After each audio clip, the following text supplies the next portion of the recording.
A small hand broke the surface of the water and grabbed at nothing. The creek had turned brown and fast, swallowing everything it touched. A girl went under again. Her scream cut off the second the water filled her mouth. Then a man hit the water. Boots, jeans, all of it.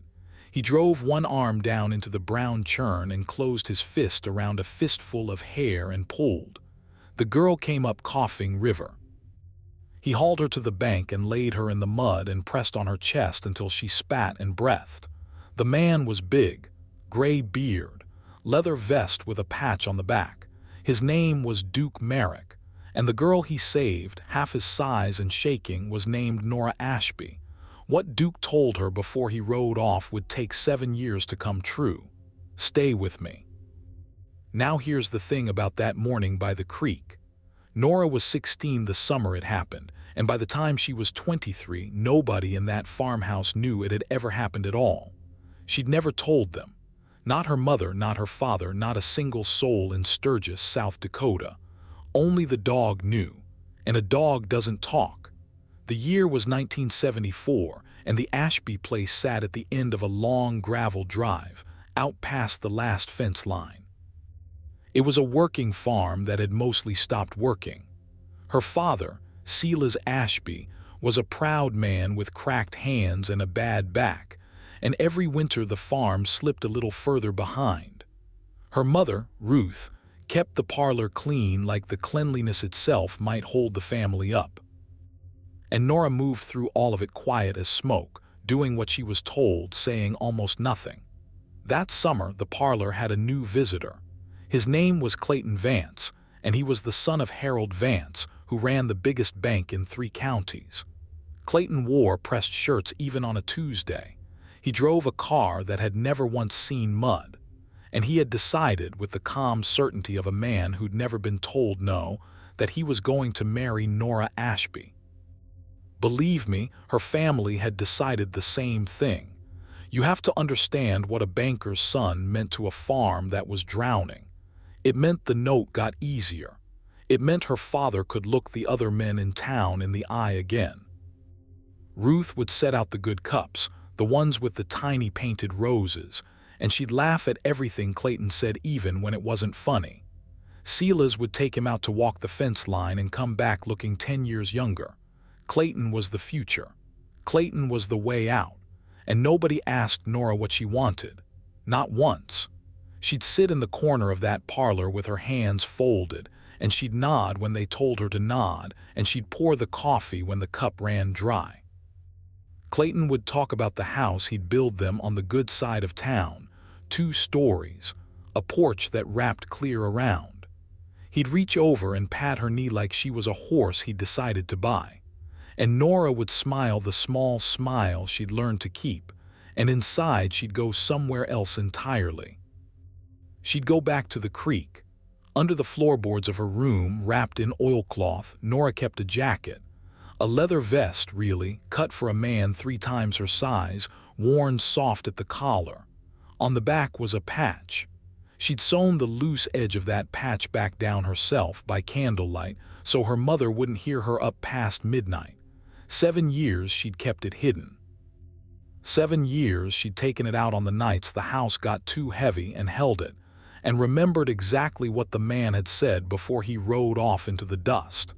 He'd knelt in front of her, dripping wet, and put that vest around her shoulders because she was shaking so hard her teeth were knocking together. And he'd said, plain as anything, "You keep this. It'll keep you. And when you're grown, when you're your own woman and nobody can tell you different, I'm going to come back for you. You believe that." She was 16 and half drowned, and she believed it with everything she had. Now, most girls would have forgotten. 7 years is a long time. A wet biker who vanishes down a dirt road becomes a dream you're not even sure you had. But Nora wasn't most girls, and Duke Merrick wasn't the kind of man you forgot. There was the dog, for one thing. The morning after the creek, Nora had walked out to the porch and found a puppy sitting on the top step. Half-starved, one eye clouded white and blind, the other bright and fixed on her like it already knew her. Tied to its collar was a scrap of paper, and on it, in a hand that pressed too hard into the page, 3 words. From Duke. Wait. She named the dog Bandit for the black mask of fur across his good eye, and she raised him from that step, and that dog never left her side. And when Clayton Vance came calling and put his hand on her knee, Bandit would lift his head from the corner and let out a low sound in his chest that wasn't quite a growl but wasn't friendly either. "That dog's got a screw loose," Clayton said once, laughing, showing all his straight white teeth. "You ought to put it down. I'll get you a proper dog, a hunting dog." Nora said nothing, but her hand found Bandit's head, and the two of them looked at Clayton with the exact same expression. Waiting. Both of them waiting. The stakes came to a point on a Sunday in late August. Silas called Nora into the kitchen after supper. Ruth was already there, hands twisting a dish towel, and her father, who could not look her in the eye, said the words that had been coming for months. "Clayton's asked, and I've said yes for you." He cleared his throat. "The Vances are coming for breakfast on Saturday, Harold and Clayton both. We'll announce it then, to the church, to everybody." He looked at the floor. "It's the safe thing, Nora. You'll thank me one day." Ruth reached for her hand across the table. "It's a good match, sweetheart. He'll take care of all of us." And Nora, quiet, folding, obedient Nora, looked from one of them to the other, and for one long moment the whole kitchen held its breath, waiting to see if the smoke would finally take a shape. She said, "Yes, Papa." That's all, 2 words. And she went up the stairs and closed the door and pulled up the floorboard and held the vest against her chest in the dark, and Bandit put his heavy head in her lap. And she waited the way she'd been told to wait, for a man she wasn't sure would ever come. Saturday came the way bad weather comes. Slow, and then all at once. Ruth was up before the sun, and the whole house smelled like bacon and biscuits. She had Nora in the blue dress, the one with the little buttons up the front, and she'd pinned Nora's hair back so tight it pulled at her temples. "You look like a picture," Ruth said, tears already sitting in her eyes. "Oh, Nora, my girl." The Vances came up the drive at 8 sharp in Harold's long black car, sunlight winking off the chrome. Harold Vance was a heavy-set man with a gold watch and a laugh that arrived before his jokes did. Clayton stepped out in a suit, on a Saturday morning on a farm, and he carried a small velvet box that he kept padding in his jacket pocket like it might try to escape. They sat in the parlor with the good cups and the tiny roses. Harold talked about the harvest and how a young couple ought to think about property, real property, land that appreciates. Silas nodded along, sitting up straight in his own house for the first time in years. Clayton talked about the 2-story house and the wraparound porch, and he'd worked out the whole thing now, right down to the color they'd paint the shutters. Green, he'd decided. He hadn't asked her. Green. And Nora sat in the corner in her blue dress with her hands folded, and she watched all of it move around her like a river she was standing in up to her neck. Bandit lay under the window, his good eye tracking the room slow, back and forth. Then Harold cleared his throat and gave his son a small nod, and Clayton stood up. He got down on one knee on Ruth's clean floor, and he opened the little velvet box. Inside sat a ring with a stone big enough to catch the morning light and throw it back across the ceiling. Ruth made a sound and pressed both hands to her mouth. Silas's eyes went wet and proud. "Nora Ashby," Clayton said, his voice smooth with the confidence of a man reading a result he already knew. "Will you marry me?" And here it was. The moment the whole house had been building toward for a year. Everybody leaned in. The clock on the mantel ticked. Bandit lifted his head. Nora looked at the ring. She looked at her father's proud, wet eyes and her mother's shaking hands. She thought about the note, the debt, the winters, the safe thing, the thing she'd thank them for one day. And slowly she opened her mouth to say the only word she'd ever been allowed to say. And the parlor went quiet and warm and settled, and everyone exhaled at once. and for one still breath it was done. It was over. She was going to say yes. The banker's son had won, the farm was saved, and Nora Ashby was going to disappear into a green-shuttered house on the good side of town, and nobody would ever know about the vest under the floorboards or the man who never came back. That's when the dog stood up. From somewhere far down the gravel drive, faint at first and then not faint at all, came the sound of a single motorcycle. One engine. Low and heavy, that deep, uneven rumble you feel in your chest before you hear it in your ears. It rolled toward the house closer until the good cups trembled on their saucers and the sound filled the whole parlor. Bandit was already gone. He hit the screen door at a dead run, blew it open, and shot off the porch like something loosed from a trap, barking in a way none of them had ever heard from that half-blind old dog. Not fear, not warning. It was the other thing. The thing a dog does exactly once in its life for exactly one person. Clayton was still on his knee, ring in the air, mouth open. Harold half rose out of his chair. Silas stood up too fast and knocked his coffee, and the brown spread across Ruth's clean floor, and nobody moved to stop it. Everyone turned toward the window. A motorcycle had stopped at the bottom of the porch steps. And swinging one leg off it, slow, unhurried, was a big man with a gray beard and a leather vest with a patch on the back, and an old shepherd dog was already up on its hind legs with both paws on his chest, whining and licking his face like the 7 years had been 7 minutes. And now the whole nature of that morning changed, right there, in the space of a single breath, because this was no longer a quiet girl being handed off to a rich man in a warm parlor. This was a stranger at the door, and a family that thought it knew everything about its daughter suddenly realizing it knew nothing at all. Harold Vance's smile was gone. Silas's face had drained white. And Clayton, still down on that one knee, was looking from the window to Nora and back. And for the first time all morning, the certainty had slid right off his face. "Who," Harold said slowly, "is that?" Nobody answered him, because the only person in the room who could answer him was already moving. Nora stood up out of the corner. She set down the folded hands. She stepped past Clayton and his ring, past her father and the spreading coffee, past her mother's hands still pressed to her mouth, and she walked to the screen door and pushed it open and stepped out onto the porch into the morning light. And if you're still with me, and I hope you are, because this is where 7 years of silence finally break open, do me one favor. Hit that subscribe button. Stories like this one, the ones about the quiet people who were never as small as everybody thought, that's what this whole channel is for. Now, back to the porch.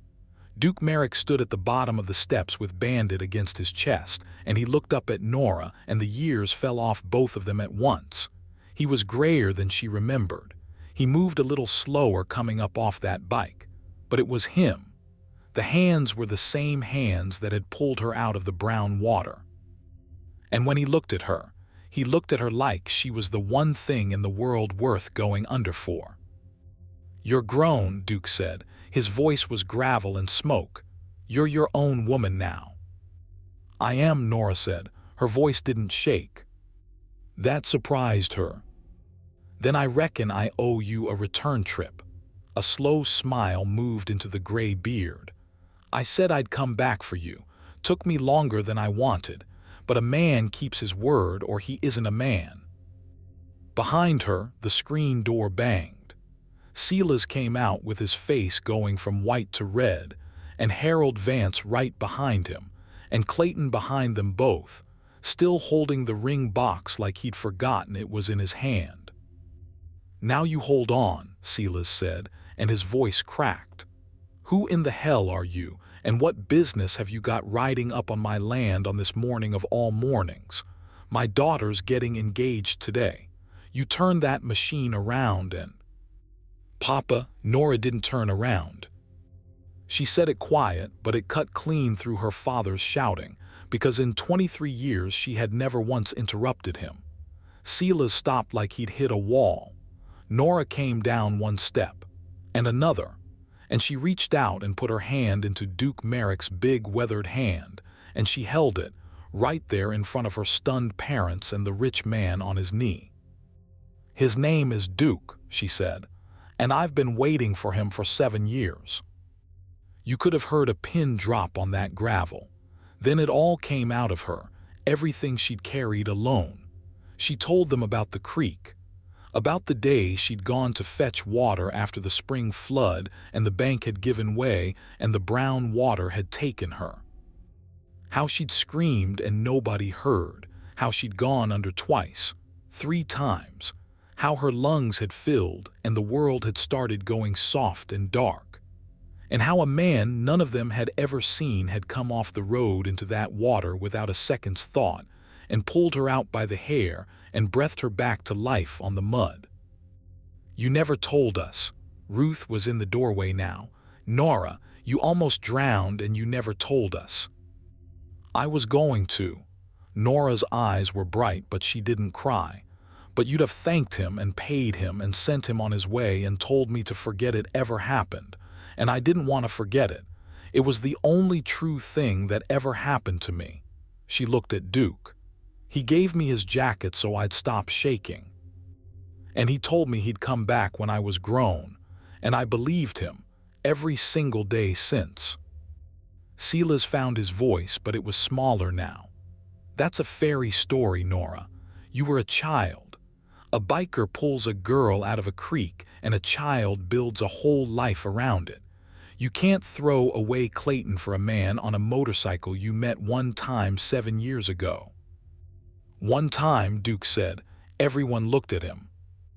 "That's the part I ought to clear up." He set Bandit down gentle on the ground. He looked at Silas, and there was no anger in his face, only something patient and a little sad. "You don't know me, Silas Ashby, but I've known you a long while. I know the West 40 floods every spring. I know your back went out the winter of '69 and you couldn't bring the harvest in and you took a loan against the land to get through. And I know who holds that note." His eyes moved, slow, to Harold Vance. "Or I know who used to hold it." Harold's fleshy face had gone still. "What did you say?" "That note went into default 2 years ago, February of '72. You got the letter, Silas.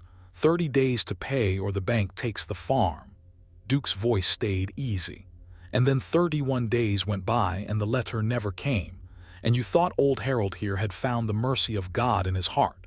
He hadn't. On the 29th day, a man walked into that bank and paid the whole note off in cash and bought the paper outright. So the bank doesn't hold your loan anymore, Silas. Hasn't for 2 years." He tapped his own chest with one thick finger. "I do." The porch went absolutely silent. Silas's mouth worked but nothing came out. And Harold Vance, Harold, who'd sat in that parlor an hour ago talking about property and appreciation, Harold who'd sent his son in with a ring to lock up a family that was already saved, and never knew it, Harold's face had gone the color of ash. "That's not possible," Clayton said. He'd finally gotten up off his knee. You bought a farm loan, look at you. You don't have that kind of." "Son," Duke said, not unkindly, "you've spent your whole life measuring men by the cut of their shirt. That's why you'll always be poorer than you think." He turned back to Silas. "I never wanted the land. I bought that note so no banker could ever put your girl in a corner and marry her off to save your ground.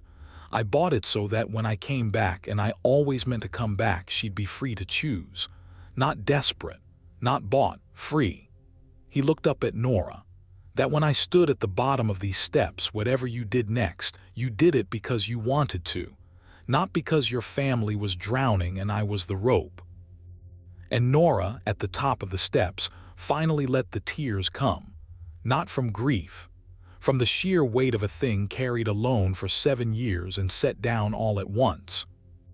"How," she managed, "how did you have that kind of money?" She almost laughed. "You're a hell's angel." "I was a lot of things before I was that." Duke's smile turned quiet and far away. Long time ago, before the beard went gray, I came home from a war with a chest full of medals I didn't want and a knack for fixing engines. I opened one shop, then two, then a dozen, all across the plains, and other men ran them while I did the thing I actually loved, which was ride. Turns out a man can wear a patch on his back and still own the road under it. He shrugged those big shoulders. I never told a soul, only ever mattered to one person, and she was too young to tell, so I waited till she wasn't. Clayton looked at Nora. He looked at the ring in his hand, the stone worth more than the whole harvest, and for the first time in his easy golden life, he understood there was something in front of him that money had already gotten to first and gotten to deeper. He closed the box with a small, soft click. Nora, Harold started, recovering, reaching for the smooth voice he used on the men who owed him. Let's all be reasonable. This man is a stranger. Clayton's offering you a real life, a respectable. Get off my porch, Harold. That was Silas. Everyone turned. Silas Ashby was standing very straight, his cracked hands hanging open at his sides, and he was looking at his daughter like a man seeing her for the first time. He'd handed her over a year ago to save his ground. He'd told her she'd thank him one day. And he just learned his ground had been safe for 2 years, and that his quiet daughter had known the whole time and never asked for a single thing. Silas, Harold said, you owe me the courtesy of. I don't owe you a thing, that's the point, isn't it? I never did. He turned to Clayton and something in his face softened. You're not a bad boy, son, but she was never yours. I think I just wanted her to be because it was easier than being poor. He looked at his wife in the doorway. Go on home, both of you. There's not going to be an announcement today. Harold Vance stood there a moment longer, working the numbers, trying to find the angle the way a man like that always does. But there was no angle. There was just an old biker with the paper on the farm and a woman who'd made up her mind 7 years ago. So Harold buttoned his jacket, collected what was left of his dignity, and walked to his long black car with his son trailing behind. Clayton stopped at the bottom and looked back up at Nora one time. He's twice your age, Clayton said, not cruel, just lost. More. I know, Nora said gently, but he came back. You want to know the difference between you and him, Clayton.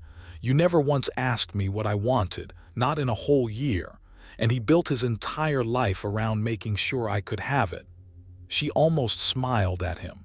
You'll find somebody. Find when you ask. The black car went down the gravel drive slower than it came, and the dust rose up behind it, and then it turned onto the county road and was gone. The porch was quiet again, but it was a different quiet now, not the held breath quiet of a family waiting to see if the smoke would take a shape. This was the quiet after, the quiet of a thing that's finally settled and true. Ruth came out and stood beside her husband, and she looked at the big gray man at the bottom of the steps for a long moment. Then she said in a small voice, "You saved her out of the creek. You really did that." "Anybody would have," Duke said. "No," Ruth shook her head and the tears finally spilled over.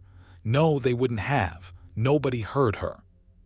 She came home wet and quiet, and I thought she'd slipped in the shallows. You gave us 7 more years of our girl, and we near about handed her off without ever knowing it." Silas came down the steps then, slow, and stood in front of Duke, the 2 men near the same height, one in a pressed farm collar and one in a leather vest gone soft at the shoulders. Silas put out his cracked hand. "I don't know how to thank a man for a thing like that," he said, "and I sure don't know how to thank him for keeping the roof over our heads for 2 years and never saying a word. I sold my girl to a banker to keep this ground, and you'd already kept it. Quiet. Just so she wouldn't have to." Duke took the offered hand. "You did what a scared man does. I don't hold it against you. Scared men made most of the mistakes in this world, and near all of them thought they were being wise." He glanced up at Nora, her tight-pinned hair coming loose in the breeze. "The only thing I'd ask is you don't make her thank you for anything again. She's done enough waiting for one lifetime."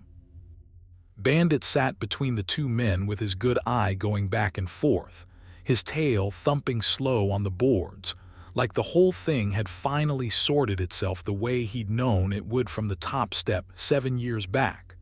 Nora walked down the steps, all of them this time. She came and stood in front of Duke, and up close she could see the gray in his beard was almost white now at the edges, and the lines were deep, and he was an old man, really, who'd spent 7 years fixing engines and buying up a farmer's debt and waiting for a girl to grow. And she didn't care. She'd never once cared. "You could have come sooner," she said, and it was half a laugh and half everything else. "You weren't grown sooner." He reached up and tucked a loose strand of her hair behind her ear the way you'd handle something you'd been afraid of losing. "I came the day you were your own, not one day before. That was the whole promise. Anybody can save a girl from a creek, Nora. It takes a little more to save her from everybody who loves her." She went up on her toes and put her arms around his thick neck, and he held her, careful, like she was still half made of river water. And behind them her mother cried into her father's shoulder, and the ring rode away in a black car toward the good side of town, and none of it mattered anymore. They didn't ride off into any sunset that day. That's not how the real ones go. Duke stayed for supper, sat at the Ashby table in his leather vest, and Ruth set out the good cups with the tiny roses, and this time she meant it. Silas asked him about the war, and Duke told him a little, not much. He asked him about the shops, and Duke told him more. And when it got late, Duke walked out to his motorcycle, and Nora walked out with him, and Bandit walked between them, and the three of them stood in the dark yard under all those hard, bright prairie stars. "I've got a house," Duke said, "down in the Black Hills. Been keeping it 7 years for a woman who might have said no." He looked at her. "No hurry on the answer. You've had enough people rushing you." Nora reached under her collar and pulled out something on a leather cord. She'd taken it from under the floorboard that morning before the sun came up, before her mother pinned her hair, because some part of her had known. It was a small brass button, worn smooth, cut long ago from a leather vest. "I kept the whole jacket," she said, "but I've worn this every day since I was 16. She closed his big hand around it. "The answer was yes 7 years ago, Duke, on the bank of that creek. You just had to come collect it." And that's the part I keep coming back to, out of the whole business. Everybody in that town thought they knew what Nora Ashby needed. Her father thought it was money. Her mother thought it was safety. The banker thought it was a green-shuttered house and a straight-toothed son. They all looked at her and saw a quiet, folding girl who'd take whatever she was handed and be grateful for it. And the only one who ever saw her right was a gray-bearded old outlaw who'd pulled her out of the water once and understood, better than her own family, that saving somebody isn't handing them a rope when they're drowning. It's making sure they never have to reach for one in the first place.